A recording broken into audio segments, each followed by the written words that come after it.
নমস্কার। হোমিও উদ্দীপনার পক্ষ থেকে সকলকে স্বাগত জানাই।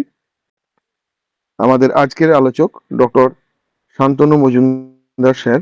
আমাদের আজকের আলোচ্য বিষয় the clinical basic ideas of snake remedies. স্যারকে অনুরোধ করব, স্যার আজকের আলোচনা শুরু করুন। নমস্কার। অনেকটা দিন গ্যাপ গেল।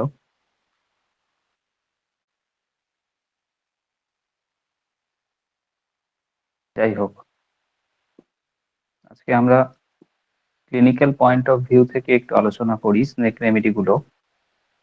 আগেও আলোচনা হয়েছে শুনলাম স্নেক রেমেডি নিয়ে। খুব কমনলি আমরা প্রেসক্রিপশন করি তো স্নেক রেমেডি গুলো থেকে, সেই জন্য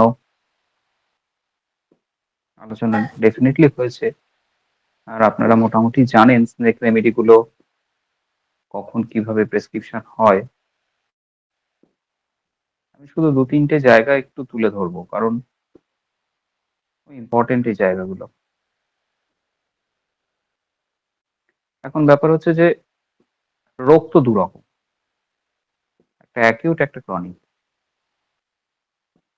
ক্রনিক ডিজিজ গুলোই বেশি ঝামেলার, কারণ অ্যাকিউট ডিজিজ গুলো নিজে থেকে সারে বা ওষুধ দিলে তাড়াতাড়ি সারে, কিন্তু ক্রনিক ডিজিজ গুলো হচ্ছে ঝামেলার। সেক্ষেত্রে অনেক কিছু বিবেচনা করে প্রেসক্রিপশনটা করতে হয়।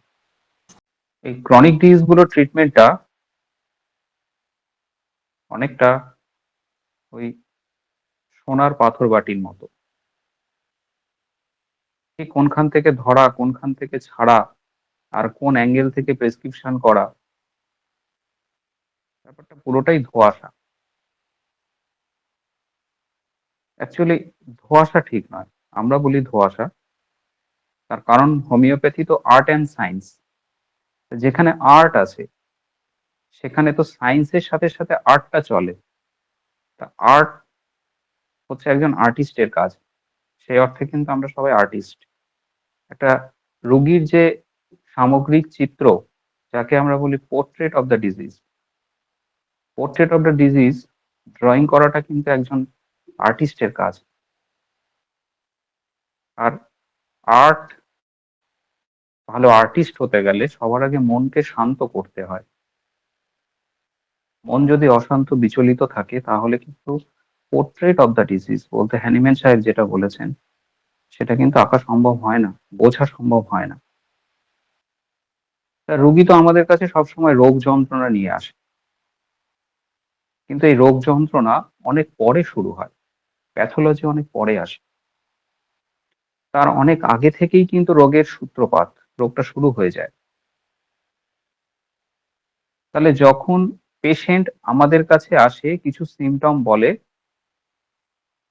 হ্যানিম্যান সাহেব বারবার করে অর্গানো মেডিসিনে বলছেন যে ক্যারেক্টারিস্টিক ফিচারটাকে ধরতে হবে, ফান্ডামেন্টাল কজটাকে বুঝতে সাহায্য করে ক্যারেক্টারিস্টিক ফিচার গুলো। তাহলে ক্যারেক্টারিস্টিক ফিচার কি? ক্যারেক্টারিস্টিক ফিচার যে পেশেন্ট যে সিমটম গুলো দিচ্ছে সেগুলো কিন্তু নয়। পেশেন্ট যেটা বলছে তার রোগ সম্বন্ধে, সেটা তো তার প্যাথোলজিক্যাল সাফারিং, সেটা কিন্তু নয়। এখন যে সাফারিং এ সে পেশেন্ট ভুগছে সেটা কিন্তু তার ক্যারেক্টারিস্টিক ফিচার ক্রনিক ডিজিজের ক্ষেত্রে কিন্তু খুব ইম্পর্টেন্ট নয়। ক্যারেক্টারিস্টিক ফিচার হচ্ছে যে যেভাবে যেভাবে তার সিমটমটা ডেভেলপ করলো, টোটাল কেসটা টোটাল কেসটা যেভাবে আস্তে আস্তে আস্তে আস্তে প্রোগ্রেস করে আজকে তার প্যাথোলজি ডেভেলপ করলো, সেটাই হচ্ছে তার characteristic feature of a case. Kent সাহেব বলছেন you must go back to procure this very symptom. তুমি পেছনে যাও, তোমাকে পেছনে যেতে হবে, কিভাবে এইটা ডেভেলপ করছে, কিভাবে তার প্যাথোলজি ডেভেলপ করছে সেটাকে বুঝতে আমাদের হবেই। না বুঝতে পারলে কিন্তু, যদি আমরা জার্নিটা বুঝতে না পারি, তাহলে শুধুমাত্র সিমটমের ওপর প্রেসক্রিপশন করে কিন্তু রোগীকে আমরা ভালো করতে পারবো না। তাহলে পেশেন্ট অ্যাজ এ হোল, আপনারা সবাই জানেন যে স্নেক রেমেডি গুলো খুব ইম্পর্টেন্ট। এটা অ্যানিমেল কিংডমের একটা ট্রাক। তাহলে যখন পেশেন্ট অ্যাজ এ হোল আমাদের কাছে আসছে, তখন আমরা কোন কোন জায়গাগুলো কিভাবে দেখব, কিভাবে তার কেস টেকিং করব, কিভাবে বুঝবো যে এই মানুষটা স্নেক রেমেডির মধ্যে পড়ে, সেটাই হচ্ছে একজন আর্টিস্টের কাজ। আগে তো বুঝি মানুষটা স্নেক রেমেডি গুলোর মধ্যে পড়ে, তারপরে ল্যাকেসিস আসবে না ক্রোটেলাস আসবে না নাজা আসবে না বাঙ্গারাস আসবে, সেটা তো পরের ব্যাপার। তাহলে pattern of symptom, pattern of suffering, যেভাবে আস্তে আস্তে আস্তে আস্তে আজকে তার প্যাথোলজি তৈরি হলো। কেন সাহেব তো বলছেন আমরা রোগ নিয়েই জন্মাই, শুধুমাত্র সময়ের অপেক্ষা কবে সেই রোগটা প্রকাশ পাবে। যখন আমরা জন্মাই তখন আমরা সমস্ত রোগ নিয়েই জন্মাই। একজন চিমনি সুইপার, যে চিমনি পরিষ্কার করতো আগেকার দিনে, সে টেস্টিসের ক্যান্সার হবে যদি সে তার ক্যান্সার নিয়ে জন্মায়, টেস্টিসের ক্যান্সার নিয়ে জন্মায়, তাহলে চিমনি সুইপারের খুব তাড়াতাড়ি টেস্টিসে ক্যান্সার হবে। তার কারণ সে জন্মেছেই ক্যান্সার নিয়ে। চিমনি সুইপিং টা হচ্ছে তার এক্সাইটিং কজ বা মেইনটেনিং কজ। এই মেইনটেনিং কজ গুলো সবসময় আমাদের ভেতরে যে স্টেটটা নিয়ে আমরা জন্মাই, যেটা আমাদের ভেতরে লুকিয়ে থাকে, সেটাকে এক্সাইট করে, সেটাকে ট্রিগার করে। তার ফলে আমরা চট করে সেই রোগে আক্রান্ত হই। তাহলে you must go back to procure this very symptom. আপনারা সবাই জানেন যে স্নেক রেমেডি গুলো কিভাবে বোঝায় যে তারা স্নেক রেমেডির মধ্যে পড়ে, স্নেক রেমেডির মানুষগুলো। তাহলে স্নেক রেমেডির জন্ম লগ্নটা যদি আমরা দেখি, তাহলে কেমন হবে স্নেক রেমেডির জন্ম লগ্ন? স্নেক রেমেডি গুলোর মধ্যে আমরা যে বেসিক ফিচার গুলো পাই, সব থেকে কমন যে ফিচার গুলো পাই, সেটা হচ্ছে অতিরঞ্জিত, অতিরঞ্জিত ব্যাপার। অতিরঞ্জিত ব্যাপার বলতে অতিরঞ্জিত ব্যাপার বলতে সে যেমন অতিরঞ্জিত জামা কাপড় পরতে, একটু স্টাইল মেনটেন করতে পছন্দ করে, ঠিক সেরকম তার কথাবার্তাও অতিরঞ্জিত। সে তার অতিরঞ্জিত কথাবার্তা দিয়ে সবাইকে অ্যাট্রাক্ট করে। কেন অ্যাট্রাক্ট করে?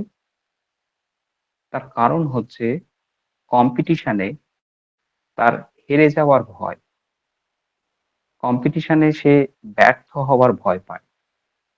কেন ব্যর্থ হওয়ার ভয় পায়? তার কারণ সে সবসময় একটা কম্পিটিটিভ অ্যাটিচিউড নিয়ে চলে। কেন কম্পিটিটিভ অ্যাটিচিউড নিয়ে চলে? তার কারণ হচ্ছে পরিস্থিতি, বাস্তব পরিস্থিতি। পরিস্থিতি উপর নির্ভর করে এক একজন মানুষের স্ট্রেস ফ্যাক্টর গুলো এক এক রকম ভাবে ট্রিগার হয়। একদিন রাত্রিবেলা প্রায় 11:30 নাগাদ হুগলি স্টেশন থেকে ফিরছি টোটো করে সপরিবারে। তো হুগলি স্টেশন থেকে আসার সময় আপনারা জানেন যারা এদিকে যাতায়াত করেন, যে একসময় খুব ছিনতাই হতো হুগলি মোড়ের কাছে, জিটি রোডের মোড়ের কাছে, হুগলি মোড়ের কাছে ছিনতাই হতো।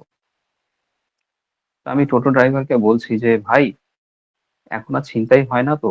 পরিস্থিতি কেমন? অনেকদিন পরে যাচ্ছি। বলছে না, এখন আর ছিনতাই সেরকম হয় না। এই টোটো বেরোনোর পরে ছিনতাইটা অনেকটা কমে গেছে, কারণ আমাদের মতো বেকার ছেলেদের হাতে পয়সা এসছে তো, আমরা এই টোটো চালিয়ে সংসার চালাতে পারি। মানুষের হাতে পয়সা না থাকলে তখন তো মানুষ ছিনতাই করতো আগে, কিন্তু এই টোটো আসার পর থেকে অনেক বেকার ছেলে করে খাচ্ছে, তাই ছিনতাইটা এখন অনেকটা কমে গেছে। তাহলে পরিস্থিতি কি? পরিস্থিতি হচ্ছে পয়সা না থাকা। সেই পরিস্থিতি থেকে কি কাজ হচ্ছে না? ছিনতাই হচ্ছে। এখন পয়সা আছে তাই ছিনতাই কমেছে। তাহলে পরিস্থিতির ওপর নির্ভর করে স্ট্রেস ফ্যাক্টরটা ট্রিগার করে।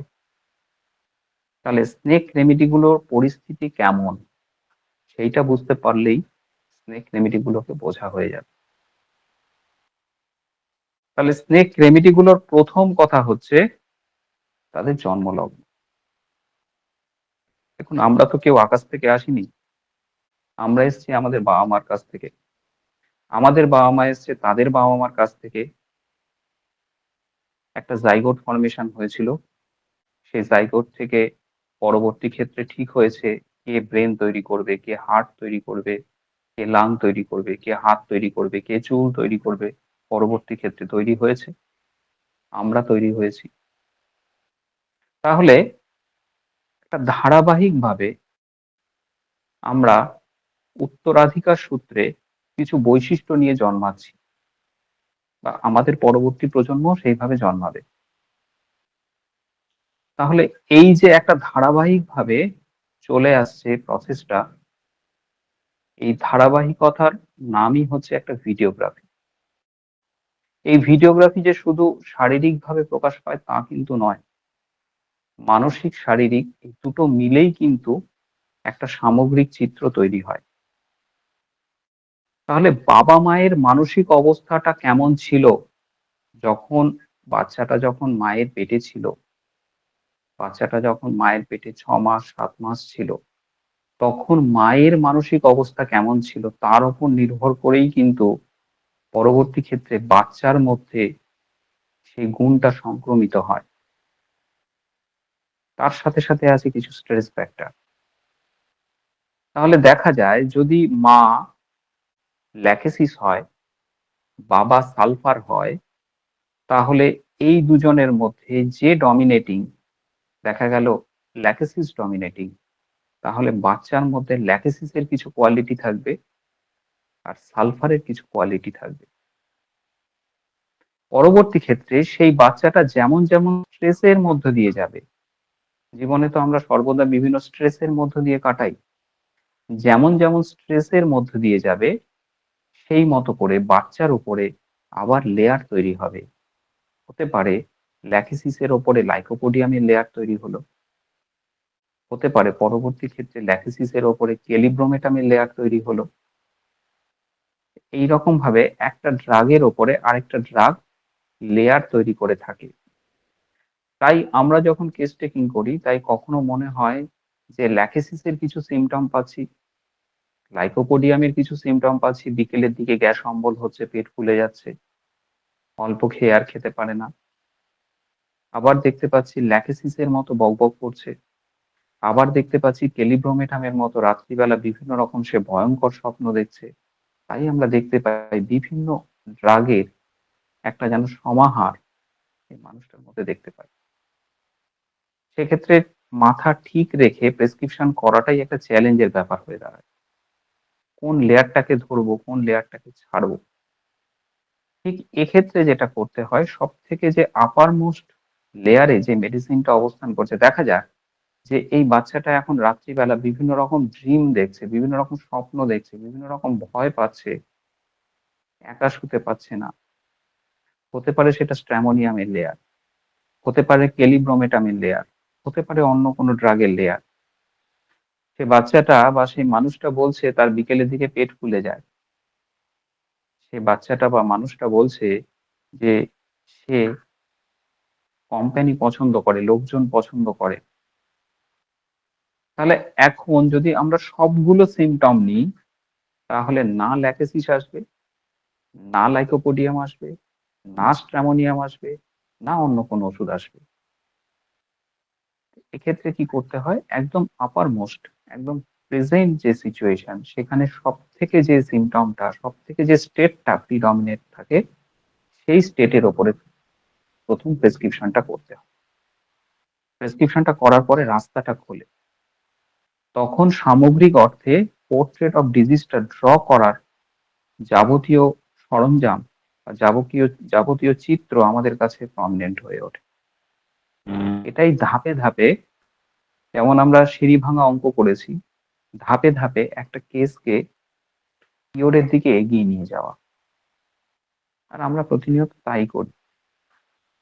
তা ল্যাকেসিস এর সিচুয়েশনটা কেমন ছিল? ল্যাকেসিস যখন মায়ের পেটে ছিল, তখন মা যদি ল্যাকেসিস এর সত্যিকারের ল্যাকেসিস এর পেশেন্ট হন, তখন মায়ের ভাবনা চিন্তা চলতো 1:1 রিলেশন থেকে। সে মা ভাবতো, ল্যাকেসিসকে বলা হয় যে মেনোপজাল পিরিয়ডের বন্ধু। আপনারা সবাই জানেন যে মেনোপজাল পিরিয়ড হয়েছে সেই সময়ে যা কিছু সিম্পটম সবকিছুতেই যেন ল্যাকেসিসকে ইন্ডিকেট করে। অ্যাকচুয়ালি মেনোপজ বলতে কি বোঝায়? মেনোপজ বলতে বোঝায় যে একজন মহিলা তার ফার্টাইল স্টেট থেকে সে ডেভিয়েট করছে। সে তার ফার্টিলিটিটাকে হারাচ্ছে। সে তার মাতৃত্ব হওয়ার ক্ষমতাটাকে হারাচ্ছে। তাহলে এই স্টেপটা হচ্ছে একজন মহিলার, একজন নারীর অহংকার। যে অহংকারটা সে এখন হারাতে চলেছে। কিন্তু এই যে হারাতে চলেছে সে তো মনে, মনে সেটা মেনে নিতে পারছে না। সে তো মনে, মনে ভাবছে যে আমি এই স্টেটটাকে হারাতে চলেছি। তার মানে আমি তো আর পুরুষ সমাজের কাছে, আমার স্বামীর কাছে আর আমার অ্যাট্রাকশনটা আর থাকছে না। যোগ্যতাটা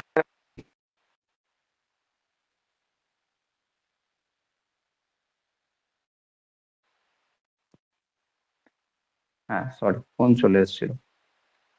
আমি আমার গ্রহণযোগ্যতাটাকে হারাচ্ছি। এই গ্রহণযোগ্যতাটাকে যখনই সে হারাতে যাচ্ছে, তখনই সে কম্প্যারিজন এর মধ্যে পড়ছে। তাহলে কি আমার স্বামী অন্য কোনো মহিলার প্রতি আসক্ত? তাহলে কি অন্য কোনো ব্যাপার আছে? এটা মনের ভেতরে চলতে থাকে। তখনই তাদের মধ্যে, সেই মহিলার মধ্যে কম্পিটিশনটা আরো জোরালো হয়, আরো অ্যাট্রাকটিভ হওয়ার জন্য। আমি শুধু একটা উদাহরণ দিচ্ছি, কিন্তু জীবনের প্রতি ক্ষেত্রতেই কিন্তু এই কম্পিটিশনটা চলে। প্রতি ক্ষেত্রতেই এই কম্পিটিশনটা চলতে থাকে। তাহলে মা সবসময় ভয় পাচ্ছে যে বাবা অন্য কোনো মহিলার প্রতি আসক্ত না হয়ে পড়ে। মা সর্বদা ভয় পাচ্ছে যে তার ইম্পর্টেন্সই না কমে যায়। এই ভয় মায়ের ভেতরে কুরে কুরে খাচ্ছে এবং তার পরবর্তী ফলস্বরূপ যে বাচ্চাটা ভূমিষ্ঠ হচ্ছে, সেই বাচ্চাটা কিন্তু ল্যাকেসিসের বাচ্চা হয়েই জন্মাচ্ছে বা স্নেক রেমেডির বাচ্চা হয়ে জন্মাচ্ছে। এটা একটা state. You must go back to procure this very symptom. আমরা পেছনের দিকে হাঁটছি, একটু পেছনে না হাঁটলে কিন্তু কিভাবে একটা স্নেক রেমেডি ডেভেলপ করছে সেটা কিন্তু বোঝা যায় না। তাহলে স্নেক রেমেডির প্রথম কথা হচ্ছে কম্পিটিশন। কারণ স্নেক অ্যানিমেল কিংডমের মধ্যে পড়ে। আগেও আমরা আলোচনা করেছি, অ্যানিমেল কিংডমের মধ্যে পড়ে স্নেক। স্নেক এমন একটা প্রাণী যে চোখে কম দেখে, তার ঘ্রাণ শক্তি কম, তার দৃষ্টিশক্তি কম, তার শ্রবণ শক্তি কম, তবুও সে কিন্তু পৃথিবীতে সারভাইভ করে আছে এবং সে কিন্তু অন্য প্রাণীকে শিকার করে খাচ্ছে। সুতরাং তাকে কতটা পাওয়ারফুল হতে হয়েছে, কতটা কম্পিটিটিভ হতে হয়েছে, তবে সে পৃথিবীতে বেঁচে থাকতে পারছে। যে প্রাণীটা চোখে কম দেখে, কানে কম শোনে, সেই প্রাণীটাকে কতটা কম্পিটিশনের মধ্যে থাকতে হচ্ছে তবে সে তার খাবার জোগাড় করতে পারছে, তবে সে পৃথিবীতে সার্ভাইভ করতে পারছে। তাহলে প্রথম কথাই হচ্ছে কম্পিটিশন।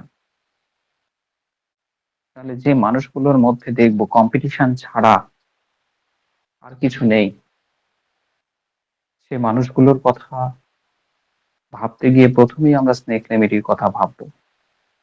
তাহলে কম্পিটিশন তো নাচ ভূমিকাও করে, কম্পিটিশন তো অরামও করে। তাহলে পার্থক্য হবে কোথায়? স্নেকের কম্পিটিশনটা কেমন? স্নেক রেমেডি গুলোর কম্পিটিশন হচ্ছে কারুর চোখে ভালো হওয়া, কারুর চোখে ভালো হওয়া, প্রশংসা পাওয়া। স্নেক রেমেডি গুলো যা করে প্রশংসা পেতে করে।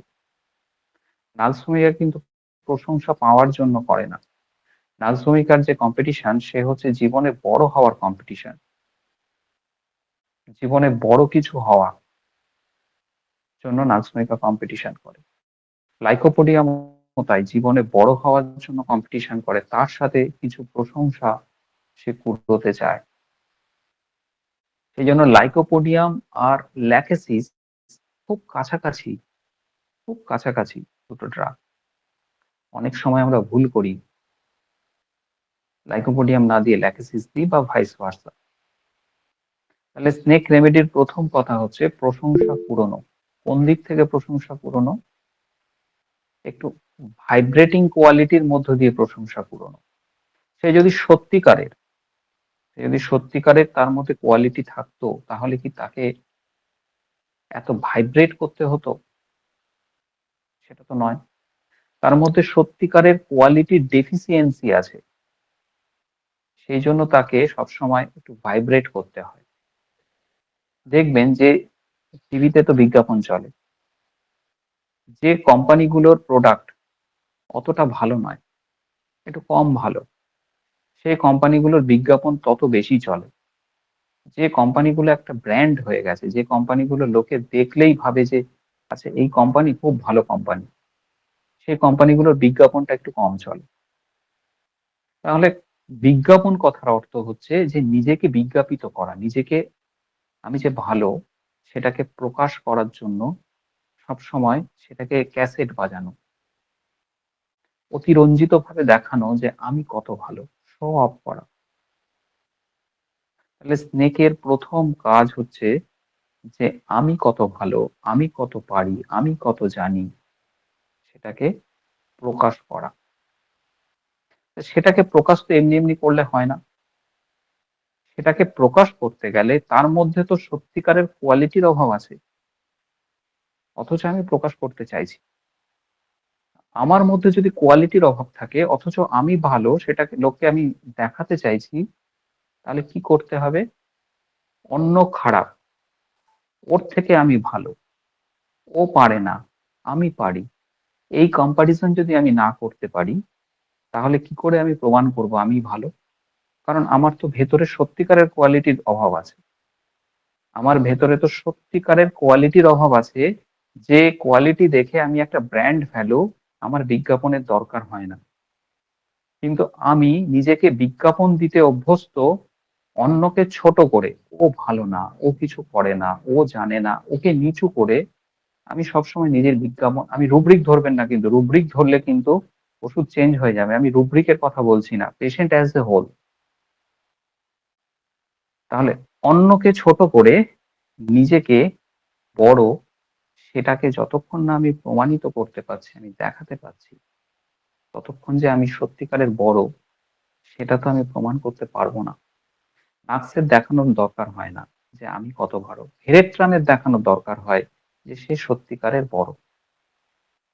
তাহলে যে মানুষগুলো এই কাজটা করতে অভ্যস্ত, যে বিজ্ঞাপন দিতে অভ্যস্ত, যে আমি এই করি, আমি ওই করি, ও পারে না, সে পারে না, তাহলে তাকে তো সবসময় ভাইব্রেটিং হতে হয়, কথা বলতে হয়। কথা না বললে তো প্রকাশ হয় না। তাহলে এরা সব সময় কথার পর কথা বলতে থাকে। একটা কথার মধ্যে সবসময় অন্যকে ছোট করার প্রবণতা এদের মধ্যে থাকে। প্ল্যাটিনাও ছোট করে, স্নেক রেমিডি গুলোও ছোট করে, পার্থক্য আছে। প্ল্যাটিনা তো উঁচু, প্ল্যাটিনা অনেক উঁচু জায়গাতে থাকে, প্ল্যাটিনা হচ্ছে পাহাড়, উঁচু পাহাড়, সে একটা লেভেলে অবস্থান করে। সুতরাং সেই লেভেল থেকে সবার সাথে ও নিজেকে কম্পারিজন করার দরকার হয় না, কারণ প্ল্যাটিনা নিজেকে একটা হাই লেভেলের ভাবে। কিন্তু স্নেক রেমেডি গুলোর মধ্যে কিন্তু সেই লেভেলটা তো নেই। প্ল্যাটিনার মতো সে তো উঁচু নিজেকে ভাবে না, সে দেখায়, প্রমাণ করার চেষ্টা করে। ঠিক ওই মেনোপজাল ওমেন যেরকম ভাবে যে তার স্বামী অন্য কোনো মহিলার প্রতি আসক্ত নয়, তো সেই জন্য তাকে একটা কম্পিটিশনের মধ্যে আসতে হয়, সে তাকে আরো নিজেকে বেশি অ্যাট্রাকটিভ হতে হয়, তার মধ্যে সেক্সুয়ালিটি আরো বেশি গ্রো করতে হয় তার স্বামীকে অ্যাট্রাক্ট করার জন্য, দেখানোর জন্য। তার সাজ পোশাক একটু অন্যরকম হয়, কারণ অ্যাট্রাক্ট করার জন্য। এই স্নেক রেমেডি গুলোর মধ্যে এই যে অ্যাট্রাকশন করার প্রবণতা রয়েছে, তার একদিকটা রয়েছে সেক্সুয়ালিটি, আর আরেক দিকটা রয়েছে অ্যাট্রাকটিভিটি, ভাইস ভার্সা। নাক্স ভূমিকার মধ্যে এটা আমরা পাই না। ভেরেট্রামের মধ্যে আমরা এই অ্যাট্রাকটিভ করার ক্ষমতা দেখি। ভেরেট্রামের মধ্যে এই অ্যাট্রাকশন করে কেন? ভেরেট্রাম অ্যালবাম, সে যে বড়, সে যে কিং, সেটাকে প্রমাণ করার জন্য সেটা করে। কিন্তু ল্যাকেসিস কিন্তু নিজে কিং, সেটা নিজে রাজা, সেটা প্রমাণ করার জন্য করে না। ল্যাকেসিস করে বা স্নেক রেমেডি গুলো করে, আমি ল্যাকেসিসকে বারবার করে বলছি কারণ ল্যাকেসিস খুব কমন একটা রেমেডি বাকি স্নেক রেমেডি গুলোর থেকে। করে তার কারণ হচ্ছে সে যে অ্যাট্রাকটিভ, তার মধ্যে যে হাইপার সেক্সুয়ালিটি রয়েছে, সে মেনোপজাল পিরিয়ডে নয়, সেটাকে প্রমাণ করার জন্য স্নেক রেমেডি গুলো সবসময় এটা করে। তাহলে যে মানুষগুলো দেখবেন যে খুব কথা বলে, আমরা কথা বলা দেখলেই কিন্তু আমাদের হাত নিষ্পিস করে ল্যাকেসিস দেওয়ার জন্য। এত বকে কেন? দে ল্যাকেসিস। এখানে ভুল। কি বিষয় নিয়ে বকে? তার কথাবার্তার মধ্যে কি বিষয় বেশি আলোচিত হয় সেইটা দেখুন। যদি স্নেক রেমেডি হয় তাহলে সে সবসময় অন্যকে ছোট করে, সে যে বড়, সে যে পারে, আর কেউ পারে না পৃথিবীতে, তার মতো ভালো কেউ নেই, তার মতো গুণী কেউ নেই, তার মতো সৎ কেউ নেই, সেটা সে সবসময় প্রমাণ করার চেষ্টা করে। এই প্রমাণ করতে গিয়ে সে অন্যকে ছোট করে। দেখবেন যে এদের যত কাণ্ড কারখানা, যত কথাবার্তা, যত আলাপ আলোচনা, সব সময় না তুল্য মূল্যর বিচারে চলে। সালফারও খুব বকে, সালফারও খুব বকে, কিন্তু সালফার এইরকম ভাবে অন্যর সাথে নিজেকে এরকম ছোট ভাবে তুলনা করে না। সালফার জ্ঞান দেয়, তুমি কি জানো শোনো, তুমি যেটা জানো সেটা জানো না, আসল কথাটা শোনো, এই হচ্ছে আসল কথা। ল্যাকেসিস এরকম ভাবে বলে না। ল্যাকেসিস বলে, তুই থাম তো, বা তুমি থামো তো, তুমি সব জানো, তুমি জানো এটা কিভাবে কি হয়, এটা জানতে গিয়ে কি করতে হয়েছে জানো। সব সময় অন্য টোনে, অন্য অ্যাঙ্গেলে, অন্যকে ছোট করে, অন্যকে খোঁচা দিয়ে, অন্যকে বিব্রত করে ল্যাকেসিস প্রমাণ করার চেষ্টা করে সে কত জানে, কত বোঝে, কত ভালো, তার মধ্যে কত কোয়ালিটি আছে, সবসময় সেটা প্রমাণ করার চেষ্টা করে। তাহলে এর মানে হলো কি? এর মানে হচ্ছে তার ব্রেন কিন্তু খুব অ্যাক্টিভ, অ্যালার্ট, খুব কনসাস। কিছু পেশেন্ট আছে দেখবেন যে যারা ক্লিনিকে এসে না খুব পটপট পটপট করে কথা বলে। কিছু বাচ্চা আছে এত পটপট করে কথা বলে তার সিমটম বলতে হয় না। ছোট্ট বাচ্চা, তার বাবা মা কিছু বলতে হয় না, 2-2.5 বছরের বাচ্চা, সে বলার আগেই দাঁড়ান ওই সব বলবে, ওই বলতে শুরু করে দেয় বাচ্চাটা। কালকে বিকেলবেলা আমি স্কুলে গেছিলাম, কালকে বিকেলবেলা আমি স্কুল থেকে ফিরছিলাম, স্কুল থেকে ফেরার সময় আমি তো মাফলার পরে যাইনি, মা বলছিল মাফলার নিতে, মাফলারটা নিইনি, সেই জন্য স্কুল বাসে আমার খুব ঠান্ডা হাওয়া লাগছিল। আমি বান্ধবীকে বললাম, যে আমার ফ্রেন্ডকে বললাম যে তুমি জানলার কাঁচটা তুই নামিয়ে দে, তো ও জানলার কাঁচটা বন্ধ করেনি, জানলার কাঁচটা খোলাই ছিল, আমি বারবার করে বলেছি তাও জানলার কাঁচটা বন্ধ করেনি। ওই ঠান্ডাটা লেগেছে, ঠান্ডা লাগার পরে দেখলাম গলাতে ব্যথা হলো, সন্ধ্যের পর থেকে কাশিটা শুরু হলো, রাত্রিবেলা আবার জ্বরও এসেছিল। এইরকম অ্যালার্ট, এইরকম ভাবে ন্যারেট করে। সে তুলনা করে দিচ্ছে যে তার বান্ধবী বা তার ফ্রেন্ডকে সে বলেছিল যে জানলার কাচটা বন্ধ কর, জানলাটা বন্ধ কর, সে বন্ধ করেনি, দোষটা তার নয়, দোষটা হচ্ছে তার দোষ, তার বন্ধুর দোষ, তার ফ্রেন্ডের দোষ, ও কেন জানলাটা বন্ধ করেনি। হাওয়া তো লাগবেই। তাহলে সবসময় দেখুন, কনভারসেশনটা হচ্ছে খুব আপাত নিরীহ কনভারসেশন চলে, কিন্তু আমরা যখন পেশেন্টের সাথে কনভারসেশন করি খুব আপাত নিরীহ কনভারসেশন থেকে ঠিক কোন কোন জায়গাগুলো হিট করে, কোন কোন জায়গাগুলো আমাদেরকে খুব সতর্ক করে, সেই জায়গাগুলোকে আন্ডারলাইন করতে হয়।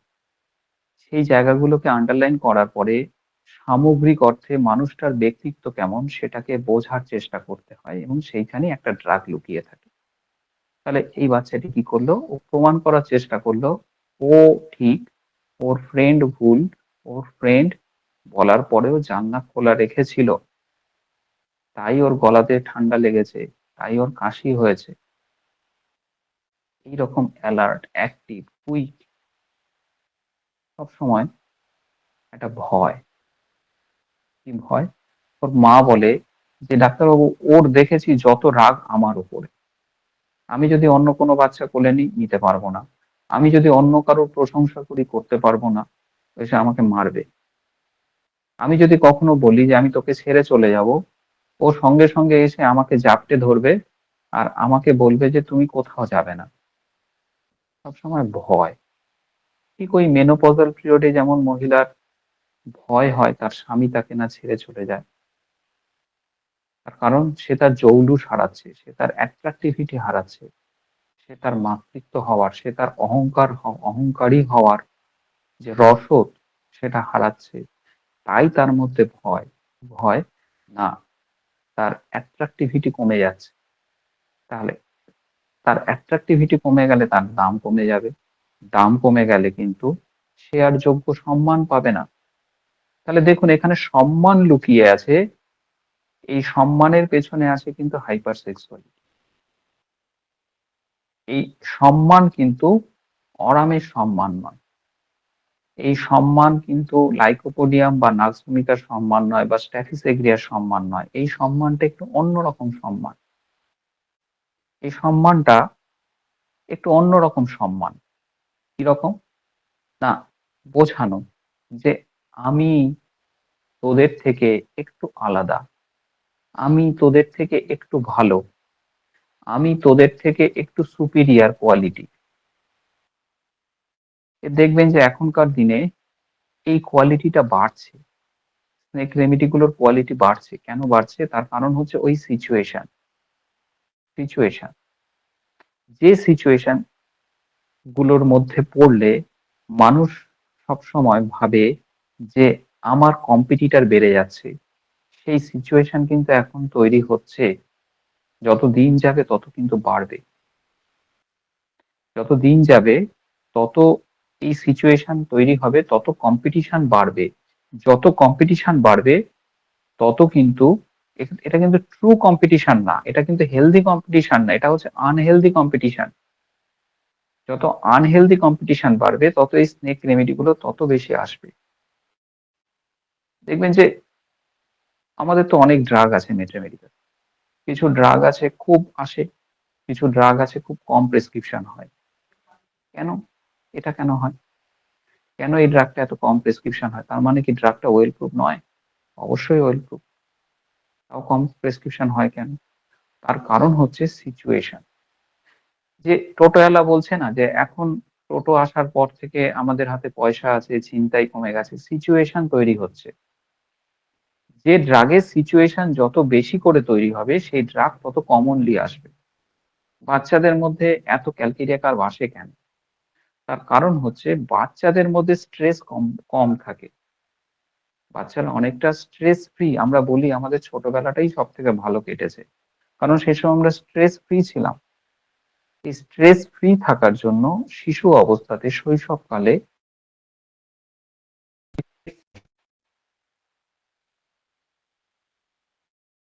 যেগুলো কম স্ট্রেসের মধ্যে থাকে সেই রেমেডি গুলো বেশি বেশি করে আসে। ক্যালকেরিয়া তাদের মধ্যে একটা অন্যতম ড্রাগ, যে ড্রাগের মধ্যে স্ট্রেসটা অনেকটা কম।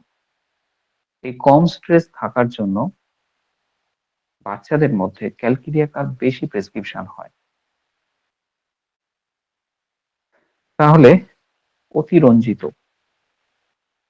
স্নেক রেমেডি গুলো, আমি শুধু ল্যাকেসিস বলছি না, কিন্তু আমি কিন্তু সব রেমেডি গুলোর কথাই বলছি। ল্যাকেসিসের মধ্যে আর ক্রোটেলাসের মধ্যে বা ভাইপেরার মধ্যে, নাজার মধ্যে কি কি ডিফারেন্স হবে সেটা পরের ব্যাপার। কিন্তু এটা কিন্তু সমস্ত স্নেক রেমেডি গুলোর কমন ফিচার। তাহলে এই যে বাচ্চাটা জন্মাচ্ছে, বাচ্চাটা কোন জায়গা থেকে জন্মাচ্ছে? বাচ্চাটা জন্মাচ্ছে ফ্যামিলিতে একটা ডিসহারমোনি, বাবা মার মধ্যে একটা সন্দেহের বাতাবরণ, একটা আনহেলদি কম্পিটিশন। এই সিচুয়েশনের মধ্যে থেকে কিন্তু বাচ্চাটা জন্মাচ্ছে, যেখানে বাবা মার মধ্যে সম্মানটা কম। মা মার মতো চলে বা বাবার মতো চলে, দুজনের মধ্যে কিন্তু মেলবন্ধনটা কম। দুজন দুজনকে কিন্তু সন্দেহের চোখে দেখে। প্রত্যেকেই ভাবে যে কারণ তার অপোজিট পার্টনারের সাথে কোনো এক্সট্রা ম্যারাইটাল অ্যাফেয়ার্স আছে। এই সিচুয়েশন গুলো যত বাড়বে, যত আমাদের সমাজে এখন তো এগুলো বাড়ছে, কেউ কাউকে বিশ্বাস করে না, অবিশ্বাসী মন থাকে, যত বাড়বে তত কিন্তু এই স্নেক রেমেডি গুলোর ফিচার আরো বেশি বেশি করে আসবে। তাহলে স্নেক রেমেডিগুলোর প্রথম হচ্ছে যে সংসারে অশান্তি বা মিলমিশের অভাব, স্বামী স্ত্রীর মধ্যে ভুল বোঝাবুঝি, কেউ কাউকে ঠিকঠাক ভাবে সম্পূর্ণভাবে বিশ্বাস করে না, আনহেলদি কম্পিটিশনের মধ্য দিয়ে চলে। সবসময় এই সিচুয়েশনের মধ্য দিয়ে চলতে গিয়ে স্নেক রেমেডি গুলো তৈরি হয়। এই স্নেক রেমেডি গুলোর মধ্যে সবসময় ব্যঙ্গ বিদ্রূপ করার প্রবণতা থাকে।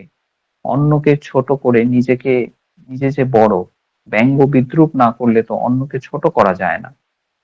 অন্যকে ছোট করে নিজে যে বড় সেটা প্রমাণ করার চেষ্টা সবসময় এদের মধ্যে চলতে থাকে। এটা হায়াসায়ামাসের মধ্যেও চলে, এটা ল্যাকেসিসের মধ্যেও চলে। পার্থক্য করব কি করে? ল্যাকেসিসও অন্যকে ছোট করে, ল্যাকেসিসও ব্যঙ্গ বিদ্রূপ করে অন্যকে ছোট করে, হায়াসায়ামাসও করে। তাহলে পার্থক্য করব কি করে? হায়াসায়ামাস যেটা করে, হায়াসায়ামাস অনেকটা বোকা, ফুলিশ বিহেভিয়ার, ফুলিশ বিহেভিয়ার। হায়াসায়ামাস অন্যকে অ্যাট্রাক্ট করার জন্য ফুলিশ বিহেভিয়ার করে, একটু বোকার মতো আচরণ করে, বোকার মতো আচরণ করে। কিন্তু ল্যাকেসিস কিন্তু খুব ম্যানিপুলেটিভ, ভীষণ ক্যালকুলেটিভ, বুদ্ধিদীপ্ততার দিক থেকে কিন্তু হায়াসায়ামাসের অনেক বেশি বুদ্ধিমান কিন্তু ল্যাকেসিস। ল্যাকেসিস হচ্ছে ক্যালকুলেটিভ, ল্যাকেসিস হচ্ছে ম্যানুপুলেটিভ। ল্যাকেসিস কিন্তু তার ক্যালকুলেশনটা অনেক আগে থেকেই করে নেয় যে কিভাবে কি করব। হায়াসায়ামাসের মধ্যে এত ক্যালকুলেশন চলে না। হায়াসায়ামাস যেটা করে সেটা হচ্ছে তার সন্দেহের বশে করে, সে তার বোকা বোকা আচরণের মধ্য দিয়ে সে সেটা করে।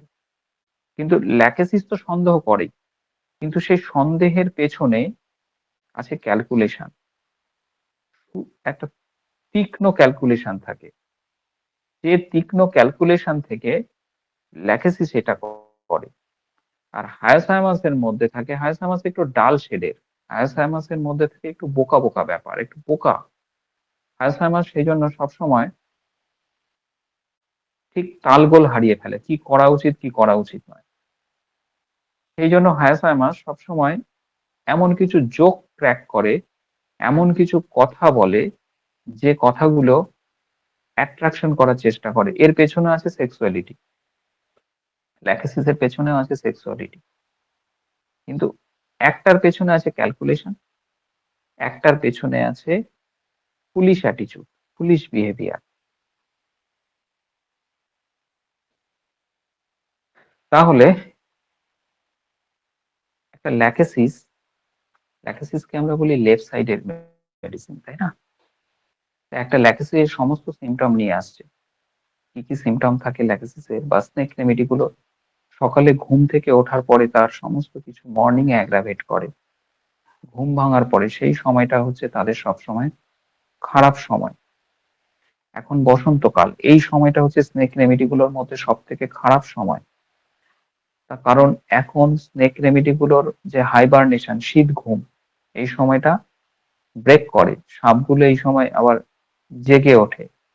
এই সময় শীত ঘুমের পরে সাপেদের মধ্যে সব থেকে স্নেক বাইট বর্ষাকালে তো হয়ই, এই আর কিছুদিন পরেই যখন গরমটা সবে পড়বে সেই সময় সাপগুলোর মধ্যে স্নেক বাইট সব থেকে বেশি থাকে। কারণ দীর্ঘ সময় এরা ফাস্টিং এ থাকার জন্য, উপোস করে থাকার জন্য এরা এখন ঘুম ভাঙার পরে খেতে চায়। সেই জন্য এদের উপদ্রব বাড়তে থাকে, স্নেক বাইট বাড়তে থাকে। তাহলে এই সময়টা হচ্ছে এদের অ্যাগ্রাভেশন টাইম। সমস্ত বিষাক্ত সাপ যারা আছে তাদের এই সময়টাতে, এই বসন্তকালটা সমস্ত কিছু তাদের কিন্তু বাড়তে থাকে তার সিমটম গুলো। তাহলে যদি দেখা যায় যে সে স্নেক রেমেডির মধ্যে পড়ছে, স্নেক রেমেডির মানুষগুলো কেমন হয় না, একটু সবসময় তুল্য মূল্য বিচার করে কথা বলে, সবসময় প্রমাণ করার চেষ্টা করে সেই সেরা, সেই ভালো, আর কেউ ভালো নয়। সে সবসময় প্রমাণ করার চেষ্টা করে, তার জামা কাপড়, ড্রেস আপ, সবকিছুর মধ্যে প্রমাণ করার চেষ্টা করে সে ইউনিক। একটা গ্রামের মেয়ে বলছে যে ডাক্তারবাবু, আমি তো গ্রামে থাকি, কিন্তু আমার টার্গেট হলো যে আমাদের এখানকার দোকানে, সুন্দরবনের প্রত্যন্ত অঞ্চলের একটা মেয়ে বলছে যে আমাদের এখানের দোকানে যখন কোনো নতুন কোনো ড্রেস আসে, সবার আগে কেউ কেনেনি, আমি যেন সেই ড্রেসটা পাই, আমি যেন সেই ড্রেসটা কিনতে পারি। সেই জন্য আমি প্রতি সপ্তাহে বা ২ সপ্তাহে একবার হলেও মার্কেটে যাই। কিছু কিনি না কিনি একটু দেখে আসি নতুন কোনো ড্রেস এলো কিনা। এই ড্রেস আপ, এই ড্রেস আপ কিন্তু স্নেক রেমেডি গুলো খুব পছন্দ করে, বিশেষ করে ল্যাকেসিস। ড্রেস আপ খুব কেমন ড্রেস আপ এদের পছন্দ? ল্যাকেসিসের ড্রেস আপটা খুব ব্রাইট কালার এমনটা কিন্তু নয়। সাধারণত এদের ড্রেস আপটা হয় বিভিন্ন রকমের, কি বলে, নকশা কাটা থাকে। জামাতে বিভিন্ন রকমের নকশা কাটা থাকে, একটা গর্জিয়াস লুক থাকে। সেই ড্রেসের মধ্যে বিভিন্ন অ্যানিমেলের সিম্বল থাকতে পারে। সেই ড্রেসটা যেন একটু ইউনিক ধরনের হয়, চেক নয়, চেক নয়, একটু ইউনিক ধরনের হয়, একটু নকশা কাটা, একটু আনকমন, সেই রকম ড্রেস এরা পছন্দ করে। এরা যে কানের দুল যেটা পছন্দ করে, দেখবেন যে কিছু পেশেন্ট আছে, আসে আমাদের কাছে কানের হেলিক্স, যেটা মেয়েরা দুল পরে, সেখানে অনেকগুলো হেলিক্সে অনেকগুলো ফুটো ফুটো করা থাকে। কারো কারো ক্ষেত্রে এখানে ৬-৭টা রিং পড়া থাকে কানের হেলিক্স এর মধ্যে, এক্সটার্নাল ইয়ার এর মধ্যে। এগুলো পরে কেন? অ্যাট্রাক্ট করার জন্য, অ্যাট্রাকটিভিটি। এরা যখন, সাধারণত মানুষ যখন ডাক্তারের চেম্বারে যায় তখন কিন্তু খুব মেকআপ করে আসে না, কিন্তু যদি স্নেক রেমেডি গুলো হয় তাহলে তার মেকআপের টাচ কিন্তু আপনি পেতে পারেন। হয়তো সে লিপস্টিক পরে আসছে বা অন্যান্য মেকআপ নিয়ে কিন্তু সে কিন্তু আপনার ক্লিনিকে আসছে। সাধারণত অন্য রেমেডি গুলো কিন্তু এরকম ভাবে আসে না। তাদের ড্রেস আপটা দেখলেন, তাদের কথা বলার ধরন দেখলেন, ব্রেনটা খুব অ্যাক্টিভ, কুইক, অ্যালার্ট।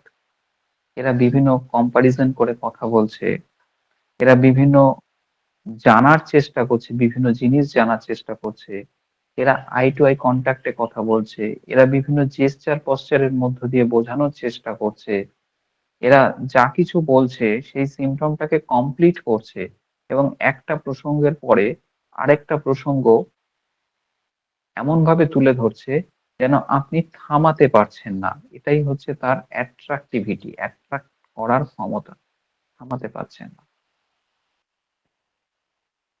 পেশেন্টের সমস্যা হচ্ছে, আমি একটা কেস বলে আজকে শেষ করছি।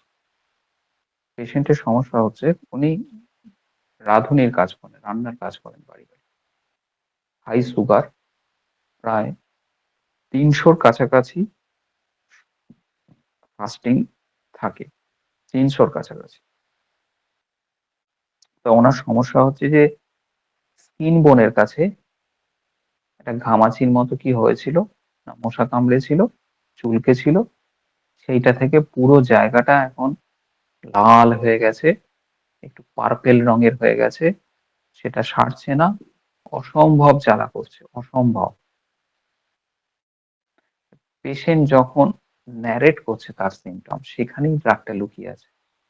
আমি বলছি, তোমার যে এই যে পাটা লাল হয়ে রয়েছে, তোমার কি কষ্ট হচ্ছে বলো। বলছে পাটা অসম্ভব জ্বালা করছে, এইরকম ভাবে পাটা অসম্ভব জ্বালা করছে, এত জ্বালা করছে যে কি বলবো, লঙ্কা বাটার মতো জ্বলছে পাটা, কিছুতেই শান্তি পাচ্ছি না, সবসময় পাটা জ্বালা করছে, সবসময় মনে হচ্ছে রাত্রিবেলা আমি করাত ঘুমোতে পারিনি। ছেলেকে বললাম যে পাটা এত জ্বালা করছে, তুই আমাকে একটা ওষুধ এনে দে, ও তো আনবে না, ও তো সারাদিন বিভিন্ন কাজের মধ্যে ব্যস্ত থাকে, তাই কি করব, এই নিয়েই আমার চলছে। এইরকম ভাবে ও সবসময় না কম্পারিজন করে করে কথা বলে।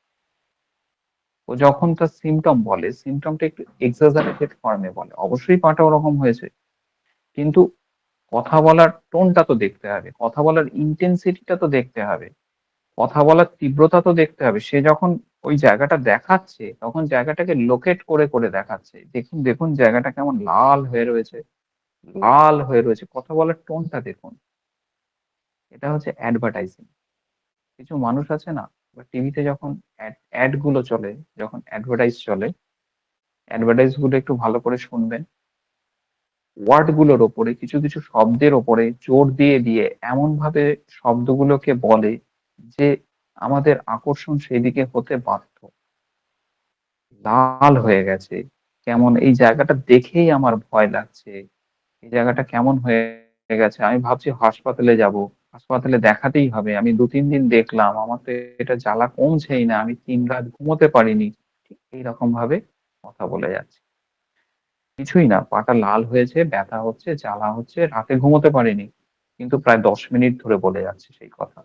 এমন ভাবে বলে যাচ্ছে, ইনিয়ে বিনিয়ে ঘুরিয়ে ফিরিয়ে এমন ভাবে বলে যাচ্ছে যেন তার প্রতিটা সিম্পটম যেন নতুন। শুনে মনে হবে যেন আরে এটা তো আগেও বলেনি, নতুন ভাবে বলছে। সবই পুরনো কথা, নতুন ভাবে বলছে। দেখবেন যে আমাদের হোমিওপ্যাথির বইগুলো সব অনেক পুরনো রাইটারদের লেখা। কি করে কোম্পানিগুলো, কি করে পাবলিশার্স, কিছুদিন পর পর, বছর খানেক পর পর না মলাটটা চেঞ্জ করে দেয়। মলাটটা চেঞ্জ করে দিয়ে মোড়কটাকে সুন্দর করে আরেকটু নতুন নতুন ডিজাইন করে মার্কেটে ছাড়ে। লেখা আছে একই, পুরোনো জিনিসই লেখা আছে, নতুন তো লেখা নয়, কারণ সে কবে ছাপা হয়েছে। কিন্তু আমরা অ্যাট্রাকশনে পড়ে যাই।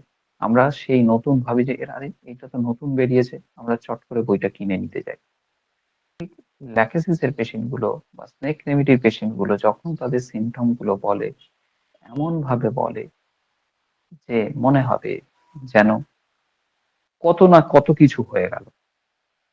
ঠিক, তার পা জ্বালা করছে, পা লাল হয়ে রয়েছে, সে হাঁটতে পারছে না, অসম্ভব জ্বালা করছে, রাত্রিবেলা লঙ্কা বাটার মতো জ্বলছে, ঠান্ডা দিলে ভালো লাগছে, ইত্যাদি ইত্যাদি symptom। কিন্তু তার সমস্যা হচ্ছে ডান পায়ে, বা পায়ে না। তাহলে কি ল্যাকেসিস দেবো? দেখুন, ল্যাকেসিস এর মতো সমস্ত সিমটম, অথচ যদি তার রাইট সাইডের অ্যাফেকশন হয় তাহলে কিন্তু আমরা ল্যাকেসিস দিই না। আমরা সেক্ষেত্রে দিই ক্রোটেলাস। ক্রোটেলাসের দুটো স্পিসিস আছে, একটা হচ্ছে ক্রোটেলাস হরাইদাস আর ক্রোটেলাস ক্যাসকাভিলা। এই ল্যাকেসিসের যা এই স্নেক রেমেডি গুলো যত ফিচার আছে সবগুলো কিন্তু কার্ডিওভাস্কুলার সিস্টেমকে অ্যাফেকশন করে বা নার্ভাস সিস্টেমকে অ্যাফেকশন করে। তার মানে ব্লাড ভাস্কুলার সিস্টেমকে অ্যাফেকশন করে, সেখানে কোয়াগুলেশনের সমস্যা হয়, সেখানে একটা হেমারেজ হয়, সেখানে একটা আলসার ফর্মেশন হয়, সে আলসারটা হিল করতে চায় না, তার সাথে সাথে তার হার্টের অ্যাফেকশন হয়, নার্ভাস সিস্টেমের অ্যাফেকশন হয়। এইগুলো সাধারণত ডিজেনারেটিভ প্রসেস চলে। এগুলোই সাধারণত আমরা স্নেক রেমেডি গুলোর মধ্যে প্যাথোলজি আমরা এইভাবে খুঁজে পাই। তাহলে কিছুটা স্নেকের মতো কথা বলছে, তার সাথে সাথে প্যাথোলজি হচ্ছে সাবকিউটেনিয়াস একটা, মনে হচ্ছে দেখেই মনে হচ্ছে ওখানে একটা বড়সড় ইনফ্লামেশন হয়ে রয়েছে, একটা সেলুলাইটিস হয়ে রয়েছে, যে সেলুলাইটিসটা একটা পার্পেল কালারে, অসম্ভব জ্বালা করছে, কিছুতেই সারছে না, তার মধ্যে এইরকম একটা হাই সুগার যার মধ্যে রয়েছে, আর তার ফিচারটা এরকম। তাহলে তাকে দেওয়া কিন্তু হয়েছিল ল্যাকেসিস নয়, ক্রোটেলাস হরাইদাস দেওয়া হয়েছিল। তার কারণ সেটা ছিল তার ডান পায়ে। বাঁ পা হলে অবশ্যই ল্যাকেসিস এর কথা বিচার করা যেত, কিন্তু ডান পায়ে হয়েছিল, তাই ক্রোটিলাস হরাইদাস দেওয়া হয়েছে। ক্রোটিলাস হরাইদাসে কিন্তু পেশেন্ট ভালো হয়ে যায়। তার সুগারটা এখানে কিন্তু কনসিডারেবল নয়। সুগারটা অবশ্যই কনসিডারেবল, কারণ সুগার যদি কনসিডার করা না হয় তাহলে সেখানে সেকেন্ডারি ইনফেকশন চলতেই থাকে, হিলিংটা হয় না। এটা হচ্ছে মেনটেনিং কজ। কিন্তু সুগার সেখানে ৩০০ থাকা অবস্থাতেও কিন্তু ক্রোটিলাস হরাইদাস তার ওই সেলুলাইটিস কিন্তু সপ্তাহখানেকের মধ্যে ভালো করে দিয়েছিল। তাহলে আমরা দুটো ড্রাগ শিখলাম, একটা হচ্ছে ল্যাকেসিস আর একটা হচ্ছে ক্রোটেলাস হরাইদাস। এবার আসি ক্রোটেলাস ক্যাসকাভিলা, আরেকটা ইম্পর্টেন্ট ড্রাগ। তাহলে এতক্ষণ যা যা কথা বললাম সবগুলোকে যদি আমি 100-এ 100 মার্কস দিই, তার লোকাসিটি, তার জেস্চার পশ্চার, তার ভাইভাসিটি, তার অ্যাট্রাকটিভিটি, তার কম্পিটিশন, তার ব্রেনের অ্যাক্টিভ, কুইক, অ্যালার্ট সমস্ত কিছু যদি আমরা 100-এ 100 দিই, সেটা যদি ল্যাকেসিস হয় সেটাকে কমিয়ে দিলাম 30%। সমস্ত ফিচারই আছে, কিন্তু ফিচার গুলোর ইন্টেন্সিটি 30% কম, মানে 70% যদি আসে, ল্যাকেসিসের মতো সমস্ত সিমটম দিচ্ছে, তাহলে কিন্তু আমরা ক্রোটেলাস ক্যাসকাভিলা দেব। ক্যাসকাভিলাতে আরেকটা জিনিস যেটা দেখা যায় সেটা হচ্ছে ফিউরিয়াস অ্যাঙ্গার। ফিউরিয়াস অ্যাঙ্গার, যেটা আমরা ল্যাকেসিসের মধ্যে পাই না। ল্যাকেসিসের অ্যাঙ্গার হচ্ছে ক্যালকুলেটিভ অ্যাঙ্গার। ল্যাকেসিস কিন্তু সামনে কিছু বলবে না, কিন্তু ঠিক প্রয়োজনে, ঠিক কথার ভাঁজে ভাঁজে, ঠিক জায়গা মতো পিনটা মারবে। পিন আমরা বলি পিন মারা, এটা কমন অর্থে। পিন মারা মানে হচ্ছে ঠিক সময়ে ঠিক জায়গাতে উস্কানি দিলে ঝগড়াটাকে আরো বাড়িয়ে দেওয়া যায়, ইনসাইট করা, যেটা হায়াসামাস করে। ঠিক সময়ে ঠিক জায়গাতে ল্যাকেসিস কিন্তু ঝগড়াটাকে বাঁধিয়ে দিতে পারে, বাঁধিয়ে দিয়ে চুপ করে যেতে পারে। ক্রোটিলাস ক্যাসক্যাভিলার মধ্যে কিন্তু আমরা এটা দেখতে পাই না। এর উল্টো সিমটম দেখতে পাই ক্রোটিলাস ক্যাসক্যাভিলার মধ্যে। খুব অ্যাঙ্গার থাকে, ভায়োলেন্ট অ্যাঙ্গার থাকে, একদম মেডোরিনাম লাইসিনামের মতো অ্যাঙ্গার থাকে, ক্যামোমিলার মতো অ্যাঙ্গার থাকে ক্রোটিলাস ক্যাসক্যাভিলাতে। সে কিন্তু অ্যাঙ্গারের বশবর্তী হয়ে অনেক কিছু করতে পারে। তার সাথে সাথে থাকে স্নেক ফিচার, তবে আমরা ক্রোটিলাস ক্যাসক্যাভিলার কথা বলবো। তাহলে এই হলো মোটামুটি আজকের স্নেক রেমেডি। এখনো স্নেক রেমেডি অনেক বাকি আছে, পরবর্তী ক্ষেত্রে সেগুলো নিয়ে আলোচনা হবে।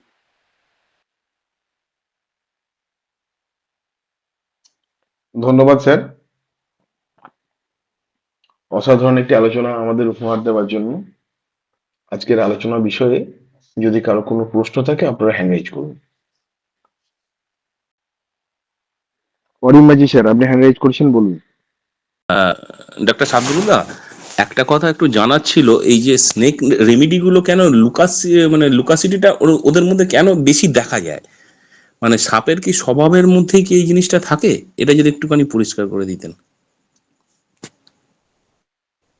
লোকাসিটি বেশি থাকে যারা বেশি অ্যাডভার্টাইজ করতে চায়। অ্যাডভার্টাইজ করতে গেলে তো ভাষা দরকার, ভাষা ছাড়া তো কেউ কাউকে ব্যক্ত করতে পারে না তার মনের কথা। অ্যাট্রাকশন করার জন্য এদের মধ্যে লোকাসিটি বেশি আমরা দেখতে পাই।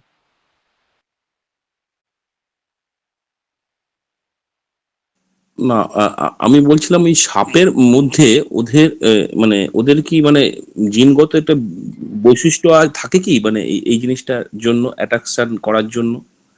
এইটা একটু জানার দরকার ছিল স্যার। না, লোকাসিটি তো অ্যাট্রাকশনের একটা পর্যায়। শুধু লোকাসিটি শুধু নয়, তার ড্রেস আপ, তার জেস্টার পশ্চার সব মিলেই সে অ্যাট্রাকশন করে। লোকাসিটি একটা পার্ট। ধন্যবাদ sir. Doctor Nilkamal Barman sir, ধন্যবাদ। ডক্টর নীলকমল বর্মন স্যার, আপনি প্লিজ হ্যাঁ, আজকের আলোচনার আচ্ছা, বিষয়ে কিছু বলুন। না খুব সুন্দর আলোচনা। নিঃসন্দেহে এই জায়গাটা এত সুন্দরভাবে যে উপস্থাপনা করা যায়, এটা সত্যি আমার চিন্তা ভাবনার মধ্যে ছিল না কখনো। কিন্তু যখন উনি স্যার যখন প্রত্যেকটা জায়গা ধরিয়ে দিচ্ছেন, বলে দিচ্ছেন, তখন জানা জিনিসটাকে যে মানে জানা জিনিসটা যে এত অজানা হয়েছিল আমার কাছে, সেটা আমি ঠিক বুঝতে পারছিলাম না। যখন বলে দিলেন পড়তে পড়তে প্রত্যেকটা জায়গার ভাগ দিয়ে, তখন যেন সে ইউরেকার মতো, বাহ! এই জানাটা কেন এতদিন এইভাবে জানতে পারিনি।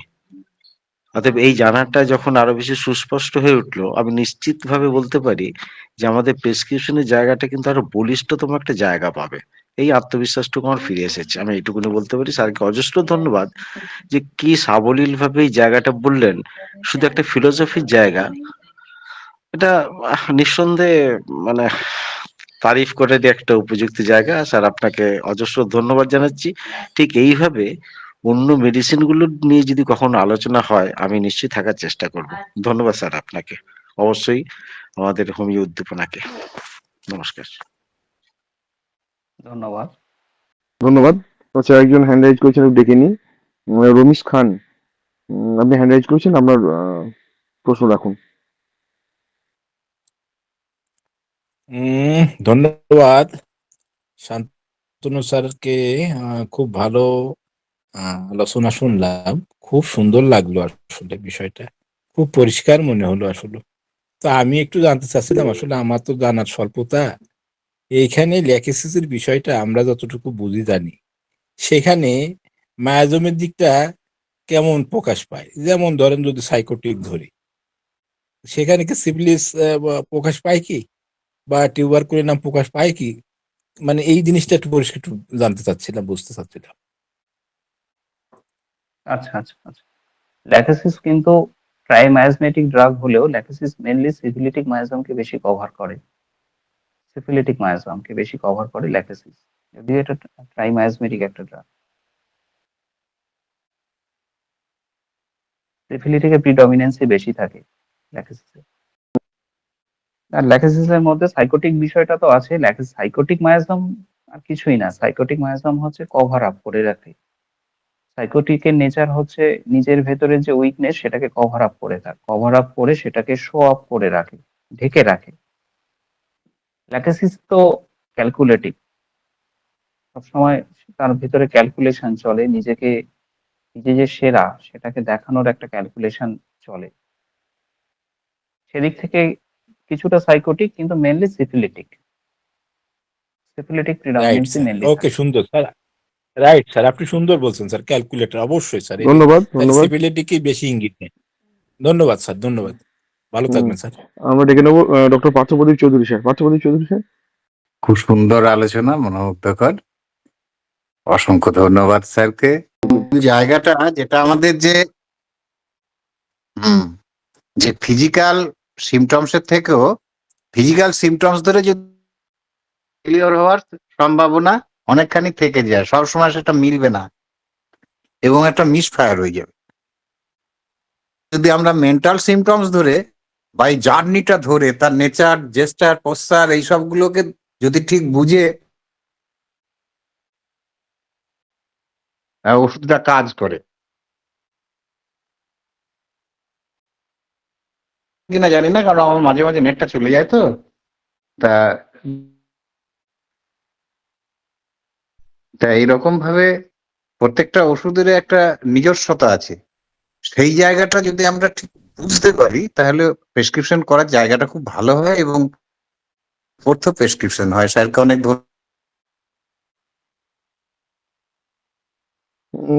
ধন্যবাদ এই স্যার। প্রত্যাশা রাখি। ভালো থাকবেন স্যার, সকলকে ধন্যবাদ। তোমাকেও ধন্যবাদ। একটা হ্যাঁ, ছোট ধন্যবাদ জায়গা স্যার। মনে আসলে পড়লো। হ্যাঁ, বলুন। একটা ছোট জায়গা, সবসময় তো সবকিছু মনে পড়ে না, একটা ছোট জায়গা মনে পড়লে একটু শেয়ার করি, প্রেসক্রাইবিং পয়েন্টে হেল্প হবে। একটা পেশেন্ট দেখেছিলাম, সেই পেশেন্টের হচ্ছে ঠিকই, মেনোরেজিয়া। ঠিক। পেশেন্টের মেনোরেজিয়া মানে মেনোপজাল পিরিয়ডে মেনোরেজিয়া, প্রফিউজ মেনস্ট্রুয়াল ব্লিডিং হচ্ছে। পেশেন্টের কথা হচ্ছে ভেসে যাচ্ছে, এত ব্লিডিং হচ্ছে ডাক্তারবাবু, ভেসে যাচ্ছে। ল্যাকেসিসের বা স্নেক রেমেডি গুলোর ব্লিডিং কিন্তু এইভাবে ভেসে যায়, তাদের কিন্তু ক্লটটা কম থাকে, লিকুইড ব্লাডটা বেশি থাকে। পেশেন্টও তাই বলছে, কিন্তু ফিজিক্যাল সিমটম থেকে তো আর প্রেসক্রিপশন করা যায় না শুধু এইটুকুনি জায়গা থেকে। এই স্নেক বাইট যখন হয় তখন দুরকম ভাবে তারা কাজ করে, একটা হচ্ছে নিউরোটক্সিক আর একটা হচ্ছে হিমোলাইটিক। নিউরোটক্সিক গুলো কি করে? নিউরোটক্সিক গুলো তার যে শিকারের ওপরে একটা হিপনোটিজম তৈরি করে। মানে কেমন? ধরুন আমি একটা ইঁদুর, আমাকে সাপে প্রথমে ছোবল মারার পরে তার যে বিষ, আমি ইঁদুর, আমার শরীরে সেই বিষটা ইনজেক্ট করেছে। তার ফলে আমার সারা শরীর, অঙ্গ প্রত্যঙ্গ এখন কিন্তু আস্তে আস্তে প্যারালাইসিস হয়ে যাচ্ছে। এই জন্য দেখবেন যে সাপে কাটা রোগীদের সবসময় জাগিয়ে রাখে, ঘুমোতে দেয় না। এর পেছনে এই কারণ, অঙ্গ প্রত্যঙ্গ গুলো প্যারালাইসিস হয়ে যাচ্ছে। আমি দেখতে পাচ্ছি যে আমার সামনে বিপদ আসছে, আমাকে গিলে খেতে চাইছে, অথচ আমি একটা হিপনোটাইজ স্টেটে চলে যাচ্ছি আস্তে আস্তে আস্তে। আমি সেই জায়গা থেকে ছুটে পালাতে পারছি না, কারণ আমি প্যারালাইসিস হয়ে যাচ্ছি। তাহলে এই স্নেক রেমেডি গুলো কথার ছলে বলে কিন্তু এইরকম একটা প্যারালাইটিক স্টেট তৈরি করে। সেই জন্য দেখবেন যদি ভালো স্নেক রেমেডি হয়, মানে স্নেক রেমেডির যদি দোকানদার হয়, তারা কিন্তু যে কোনো ভাবে, তারা যে কাস্টমারই যাক না কেন, সে কাস্টমারকে তাদের বিক্রি করে দেয় বিক্রি করে দেয়। এরা কি করে? একটা হিপনোটিক স্টেট তৈরি করে সবার উপরে, কথার জাদু দিয়ে বা তাদের অ্যাটিচিউড দিয়ে, তাদের কথাবার্তা বা তাদের হাসি, তাদের পোলাইটনেস, সবকিছুর মধ্যে দিয়ে একটা হিপনোটিক স্টেট তৈরি করতে পারে তাদের কার্য সিদ্ধির জন্য। আগেই বললাম ক্যালকুলেটিভ, পূজার মতো অনেকটা। তা সেই মহিলা কি বলছে? যে ভেসে যাচ্ছে, এত ব্লিডিং হচ্ছে, ভেসে যাচ্ছে। তা আমি অনেক রকম ওষুধ দিয়েছি, তার তো কমে না। সে গেল গাইনোকোলজিস্টের কাছে, গাইনোকোলজিস্ট ডেট দিয়ে দিল, অমুক তারিখে তোমার ওটি করতে হবে, তোমার একটা বড় টিউমার আছে ইত্যাদি। তা পয়সা কড়ি অ্যারেঞ্জের একটা ব্যাপার থাকে, তার মাঝখানে আবার এসছে আমার কাছে যে এবার কি করব বলো, আমাকে তো এবার অপারেশন করতেই হবে, এই অপারেশন এখন করতে আমার 2 সপ্তাহ বাকি আছে, যদি কিছু করতে পারো তো দেখো। তখন আমি আবার রিকেস্টিকিং করতে শুরু করি। সে কথায় কথায় কথায় কথায় এক সময় সে বলে তার ছোটবেলাটা কেমন কেটেছে, তার স্কুল লাইফটা কেমন, মানে মানুষটা অ্যাজ এ হোল, তার আর্থ সামাজিক অবস্থাতে, তার লাইফ সিচুয়েশনে মানুষটা কেমন, সেটাই তো বিচার্য বিষয়। তখন সে বলে যে তার স্কুল লাইফে তার বান্ধবী ছিল, লিমিটেড বান্ধবী ছিল, সবার সাথে কথা বললেও তার বেস্ট ফ্রেন্ড ছিল 2 জন। এবার আমি তখন তাকে জিজ্ঞাসা করি যে তোমার যে বেস্ট ফ্রেন্ড ছিল তাদের সাথে কখনো ঝগড়াঝাটি হতো না? বলতো হতো। বলে খুব মন কষ্ট হতো, তখন কে আগে গিয়ে কথা বলতো? তখন উনি বলছেন যে এইরকম সিচুয়েশন হলে আমার মন চাইতো, মনটা ফেটে যেত ওর সাথে কথা বলতে, কিন্তু আমি কথা বলতাম না। এই স্নেক রেমেডি গুলো এতটাই ইগোটিক, এরা আগ বাড়িয়ে কথা বলে না। মন ফেটে যাচ্ছে, অথচ সে কিন্তু আগ বাড়িয়ে গিয়ে কথা বলতে পারছে না, তার ইগো এতটাই বেশি যে ইগো সেখানে ব্লক তৈরি করছে। কথা বলতাম না। তো কি করতে? যে আমি রাস্তার ধারে গিয়ে দাঁড়িয়ে থাকতাম, যে যেখান দিয়ে ও যাবে ও পাস করবে, কারণ ও যদি আমার সাথে একবার কথা বলে আমি তো আবার কথা বলতে পারবো। সেই জন্য আমি অপেক্ষা করতাম। স্নেক রেমেডি গুলো এরকম ভাবে অপেক্ষা করে সিচুয়েশনের জন্য। ঠিক উপযুক্ত সময় এলে সে ভেনামটা ইনজেক্ট করে। উপযুক্ত সময় এলে সে এমন কিছু করে যেখানে তার অ্যাট্রাকটিভিটি আরো বেড়ে যায়। আমি দাঁড়িয়ে থাকতাম, কখনো ওইখান দিয়ে যাবে। একটা রুব্রিক আছে দেখবেন, আমি রুব্রিক নিয়ে বেশি বলি না, কিন্তু রুব্রিকটা এক্ষেত্রে প্রযোজ্য। Delusion charm can not break the spell, single আছে ল্যাকেসিস। সে চার্মড হয়ে যায়, ল্যাকেসিস বা স্নেক রেমেডি গুলো চার্মড হয়ে যায় সিচুয়েশন। যেমন ভাবে একটা একটা শিকারকে ইনজেক্ট করার পরে, ভেনামটা ইনজেক্ট করার পরে ভেনামটা যখন একদম প্যারালাইজড হয়ে যায়, হিপনোটিক হয়ে যায়, চার্মড হয়ে যায়, সে মরতে চলেছে অথচ সে নড়তে পারে না, ঠিক সেরকম ভাবে ও তো বন্ধুত্ব, ওর ফ্রেন্ডের সাথে কথা বলার জন্য উদগ্রীব, চার্মড হয়ে আছে, কিন্তু ও তো এতটাই ইগোটিক, ও আগবাড়ি গিয়ে কথা বলছে না। ফসফরাস যদি হতো আগবাড়ি গিয়ে কথা বলতো, ও আগবাড়ি গিয়ে কথা বলার মেয়ে নয়, উনি নন।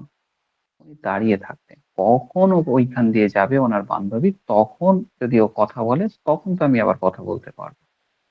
এই জায়গা থেকে ল্যাকেসিস প্রেসক্রিপশন হয়েছিল, এবং ল্যাকেসিসেই ভালো হয়েছিল, তার আর অপারেশন করতে হয়নি। এটাই বলার ছিল। আর একটা কথা কি, এই ল্যাক্টোসিসের পেশেন্টকে যদি কেউ সমালোচনা করে,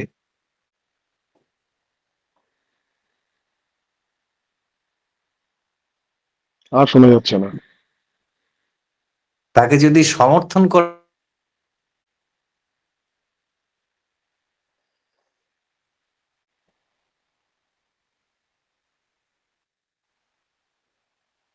আচ্ছা, আর কেউ কিছু, কারো কোনো প্রশ্ন থাকলে বলুন। আচ্ছা, ডক্টর গিরিধর বিশ্বাস স্যার, ডক্টর গিরিধর বিশ্বাস স্যার, হ্যাঁ, আপনার পার্থদা কথা যেটা শুনে আজকের বলতে আমরা আলোচনা শেষ করব। পার্থদা যেটা বলতে চাইছেন সেটা, পার্থদার নেট কেটে যাচ্ছে, শুনতে পাচ্ছে না, শোনা যাচ্ছে না। পার্থদা যেটা বলতে চাইছেন এটা খুব সত্যি কথা। মানে ল্যাকেসিসের পেশেন্টকে, মানে আমার চেম্বারেই হয়েছিল, তাকে আমি একটু বোঝাতে গিয়েছিলাম, এবং তিনি যে ভুল করছেন সেটা বোঝাতে গিয়ে মানে তিনি এত ক্ষেপে গেলেন, সে চেম্বারের মধ্যেই চেঁচামেচি শুরু করে দিলেন। এটা হচ্ছে পার্থদা এটা বলতে চেয়েছেন, এবং এটা খুব সত্যি কথা। আর স্যার তো বারবার বারবার কথাগুলো বলেছেন, ওর অপূর্ব। আমি বোধহয় মানে চার্মড হয়ে গেলাম আজকে ডাক্তার সাহেবের বক্তব্যের মধ্যে দিয়ে। মানে বেশিরভাগ ল্যাকেসিসের পেশেন্ট আমরা মনে করি যে সে স্ত্রীলোক হবে, তো সে পুরুষ খুব কমই হবে। আপনি এই জায়গাটায় কি বলেন? এটা বলে আমার বক্তব্য শেষ করলাম, ধন্যবাদ। সাধারণত পিএনপিসি তো মহিলাদের মধ্যেই বেশি চলে, সেদিক থেকে ফিমেল প্রেসক্রিপশন বেশি হয়। আহ, আচ্ছা, মানে পুরুষ প্রেসক্রিপশন হওয়ার সম্ভাবনা কি কম, কিন্তু পুরুষের মধ্যে কিন্তু এরকম চরিত্র আছে, সে নিজেকে অনেক বড় দেখায়, অনেককে খাটো করে সে নিজেকে বড় করে। হ্যাঁ, হতে পারে, কারণ সিপিয়া তো ফিমেল রেমেডি বলা হয়। সিপিয়া 1:7 রেশিওতে প্রেসক্রিপশন হয়, মানে 7জন ফিমেল প্রেসক্রিপশন হলে একজন মেল সিপিয়া প্রেসক্রিপশন হয়। সেরকম ল্যাকিসিস তো মেল প্রেসক্রিপশন হয়, তবে কম, সংখ্যাটা একটুখানি কম, ফিমেল প্রেসক্রিপশন বেশি হয়। Thank you sir. ধন্যবাদ স্যার। সকলকে ধন্যবাদ জানাই আজকে যারা ক্লাসে উপস্থিত ছিলেন। বিশেষ করে ধন্যবাদ জানাই আজকের আলোচক ডক্টর শান্তনু মজুমদার স্যারকে। আমরা আজকের আলোচনা এখানে শেষ করছি। হোমিও উদ্দীপনার সাথে জুড়ে থাকুন। ধন্যবাদ, শুভরাত্রি।